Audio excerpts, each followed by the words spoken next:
வணக்கம். இது புதிய தலைமுறையின் விரைவு செய்திகள். தமிழகம், இந்தியா, சர்வதேசம், வணிகம், விளையாட்டு போன்றவற்றில் முக்கிய நிகழ்வுகளை விரைவு செய்திகளாக பார்க்கவிருக்கிறோம். முதலில் தமிழகத்தின் முக்கிய நிகழ்வுகளை பார்க்கலாம். புதுக்கோட்டை அருகே நடுக்கடலில் மீன்பிடித்துக் கொண்டிருந்த தமிழக மீனவர்கள் 22 பேரை இலங்கை கடற்படையினர் கைது செய்துள்ளனர். ஜகதாப்பட்டினம் மற்றும் கோட்டைப்பட்டினம் பகுதிகளைச் சேர்ந்த அந்த 22 மீனவர்களையும் இலங்கை கடற்படையினர் காங்கேசம் துறைமுகத்திற்கு அழைத்து சென்று விசாரணை நடத்தி வருகின்றனர். மீனவர்களின் 6 விசைப்படகுகளையும் இலங்கை கடற்படையினர் எடுத்துச் சென்றுள்ளனர். தமிழகம் மற்றும் இலங்கை மீனவர்களிடையே ஜனவரி 20ஆம் தேதி பேச்சுவார்த்தை நடைபெறவுள்ளது. டெல்லியில் பிரதமர் மன்மோகன் சிங்கை சந்தித்துவிட்டு சென்னை திரும்பிய தமிழக மீனவ பிரதிநிதிகள் இதனை தெரிவித்துள்ளனர். இந்த பேச்சுவார்த்தையின் மூலம் இரு நாட்டு மீனவர்களுக்கிடையிலான எல்லை பிரச்சினைக்கு தீர்வு ஏற்படும் எனவும் அவர்கள் நம்பிக்கை தெரிவித்தனர். இலங்கை சிறையில் உள்ள தமிழக மீனவர்களை விடுதலை செய்ய உரிய நடவடிக்கை எடுக்கப்படும் என்று பிரதமர் உறுதியளித்திருப்பதாக மக்களவை திமுக தலைவர் டி.ஆர். பாலு தெரிவித்துள்ளார். சென்னை விமான நிலையத்தில் செய்தியாளர்களிடம் பேசிய அவர், இரு நாட்டு மீனவர்களும் சந்தித்து பேசுவதற்கு தேவையான ஏற்பாடுகள் செய்யப்பட்டு வருவதாக கூறினார். ஆந்திர மாநிலம் அனந்தபூரில் நிகழ்ந்த ரயில் தீ விபத்தில் தமிழகத்தைச் சேர்ந்த 3 பேர் உயிரிழந்தனர். தமிழகத்திலிருந்து நட்டேஷ், விஜிதா உள்பட 8 பேர் நாண்டெட் எக்ஸ்பிரஸ் ரயிலில் பயணம் செய்தனர். அதில் சுதா, லீலா, ராமநாதன் ஆகிய 3 பேர் தீயில் சிக்கி உயிரிழந்தனர். 5 பேர் காயங்களுடன் மருத்துவமனையில் சிகிச்சை பெற்று வருகின்றனர். விழுப்புரம் மாவட்டம் உளுந்தூர்பேட்டை அருகே நிகழ்ந்த சாலை விபத்தில் 7 பேர் உயிரிழந்தனர். மணல் லாரி ஒன்றை போலீசார் தடுத்து நிறுத்திய போது தூத்துக்குடியிலிருந்து சென்னை நோக்கி வந்த வேன் லாரியின் பின்பக்கமாக மோதியது. இந்த விபத்தில் பலியான அனைவரும் சென்னையை சேர்ந்தவர்கள். கிறிஸ்துமஸ் கொண்டாட்டத்திற்காக சொந்த ஊர் சென்றுவிட்டு திரும்பிய போது இந்த விபத்து நிகழ்ந்துள்ளது. சென்னை எழும்பூர் அருங்காட்சியகத்தில் வைக்கப்பட்டிருந்த பழங்கால நாணயங்கள் திருடப்பட்டுள்ளன. 300 ஆண்டுகளுக்கு முந்தைய முகலாயர் காலத்து பழைய நாணயங்கள் திருடப்பட்டன.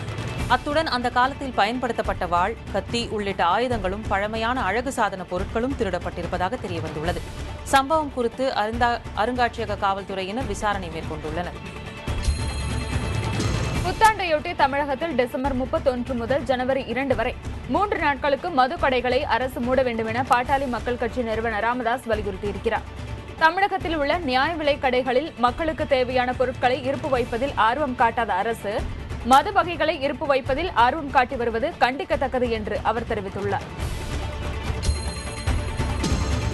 இலங்கையில் கைது செய்யப்பட்ட தமிழக பத்திரிகையாளர் மகா தமிழ் பிரபாகரன் விடுதலை செய்யப்பட்டார். இதனையடுத்து கொழும்புவிலிருந்து விமானம் மூலம் சென்னை திரும்பிய அவர் ராணுவ கட்டுப்பாட்டில் உள்ள பகுதிகளுக்கு தான் செல்லவில்லை என்றும் அனுமதிக்கப்பட்ட இடங்களுக்கு மட்டுமே சென்றதாகவும் விளக்கமளித்துள்ளார்.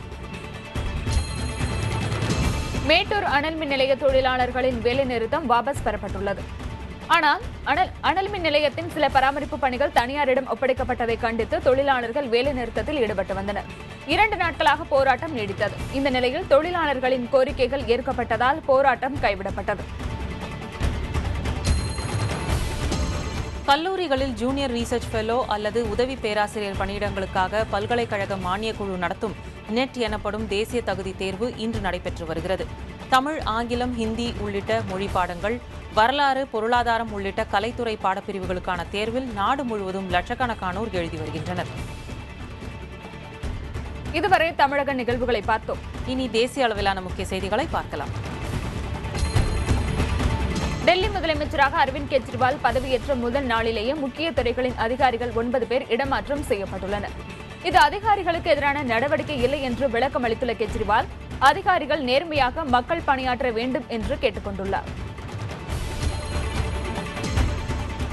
டெல்லியின் புதிய முதலமைச்சராக அரவிந்த் கெஜ்ரிவால் நேற்று பதவியேற்ற நிலையில் அவரது தலைமையிலான அமைச்சரவை கூட்டம் பின்னர் நடைபெற்றது.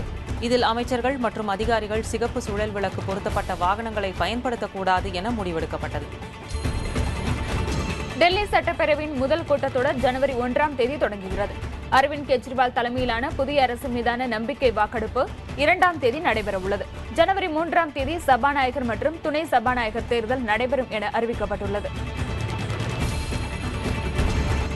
இந்தியாவின் முன்னாள் பிரதமர் லால் பகதூர் சாஸ்திரியின் பேரனான ஆதர்ஷ் சாஸ்திரி அரவிந்த் கெஜ்ரிவால் தலைமையிலான ஆம் ஆத்மி கட்சியில் இணைந்துள்ளார்.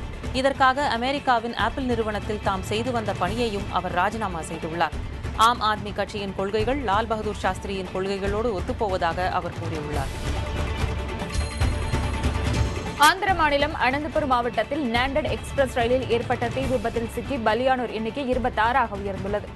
இந்த விபத்திற்கு மின் கசிவே காரணம் என முதற்கட்ட விசாரணையில் தெரியவந்துள்ளது. விபத்தில் உயிரிழந்தவர்களின் குடும்பங்களுக்கு தலா 5 லட்சம் ரூபாயும், காயமடைந்தவர்களுக்கு 50,000 ரூபாயும் இழப்பீட்டுத் தொகை வழங்கப்படும் என அறிவிக்கப்பட்டுள்ளது. ஆசிரியர் பற்றாக்குறையை போக்க உயர்கல்வி அமைப்புகள் உடனடி நடவடிக்கை எடுக்க வேண்டியது அவசியம் என பிரதமர் மன்மோகன் சிங் வலியுறுத்தியுள்ளார். உயர்கல்வி அமைப்பை வலுப்படுத்த மத்திய அரசு உறுதிபூண்டுள்ளதாக கூறிய அவர், பல்கலைக்கழகங்களின் ஆராய்ச்சிகளை தொழில்துறையினர் பயன்படுத்திக் கொள்ள வேண்டும் என்றும் கேட்டுக் கொண்டார். மத்தியில் சிறப்பான அரசு அமைய ஆதரவு திரட்டுவதற்கான கையெழுத்து இயக்கத்தை குஜராத் முதலமைச்சரும் பாரதிய ஜனதா கட்சியின் பிரதமர் வேட்பாளருமான நரேந்திர மோடி தொடங்கி வைத்தார். நாடு சுதந்திரம் பெற்றுவிட்ட போதிலும் சிறந்த அரசுக்காக நாட்டு மக்கள் காத்திருப்பதாக மோடி குறிப்பிட்டார். மக்களின் விருப்பத்தை நிறைவேற்ற வேண்டும் என்பதே பாரதிய ஜனதா கட்சியின் நோக்கம் என அவர் தெரிவித்தார். திருப்பதி ஏழுமலையான் கோவிலில் பக்தர்களின் கூட்டம் அலைமோதுகிறது. இந்த ஆண்டின் இறுதி நாள்கள் என்பதால் சுவாமி தரிசனம் செய்வதற்காக பக்தர்கள் அதிக அளவில் திருப்பதியில் குவிந்து வருகின்றனர். தரிசனத்திற்காக பக்தர்கள் 28 மணி நேரம் வரை காத்திருக்கும் நிலை ஏற்பட்டுள்ளது. இதனால் அங்கு பலத்த பாதுகாப்பு ஏற்பாடுகள் செய்யப்பட்டுள்ளன. உத்தரப்பிரதேச மாநிலத்தில் கடும் குளிர் நிலவுவதால் மக்களின் இயல்பு வாழ்க்கை பாதிக்கப்பட்டுள்ளது. அந்த மாநில தொழில் நகரமான கான்பூரில் கடந்த 3 நாட்களாக கடும் குளிர் நிலவி வருகிறது. பொதுமக்கள் ஆங்காங்கே சாலைகளில் தீ மூட்டி தற்காலிகமாக குளிரில் இருந்து விடுபட்டு வருகின்றனர். முந்தைய ஆண்டுகளை விட இந்த ஆண்டு அதிக அளவில் குளிர் நிலவுவதாக பொதுமக்கள் கூறினர். சத்ரபதி சிவாஜியின் 16 அடி உயரமுள்ள சிலையை குடியரசுத் தலைவர் பிரணப் முகர்ஜி புனேவில் திறந்து வைத்தார். இந்த விழாவில் பேசிய அவர், வீர சிவாஜியின் கொள்கைகள் அவரது ஆட்சியில் சிறந்த நிர்வாகத்தை வழங்கியதாக கூறினார். சகிப்தன்மை, மகளிர் முன்னேற்றம் போன்ற உயர்ந்த நோக்கங்களை வீர சிவாஜி கொண்டிருந்ததாகவும் பிரணப் முகர்ஜி பாராட்டினார். இத்துடன் விரைவு செய்திகள் நிறைவடைந்தன. தொடர்ந்து பல செய்திகளுக்கு இணைந்திருங்கள் புதிய தலைமுறையுடன்.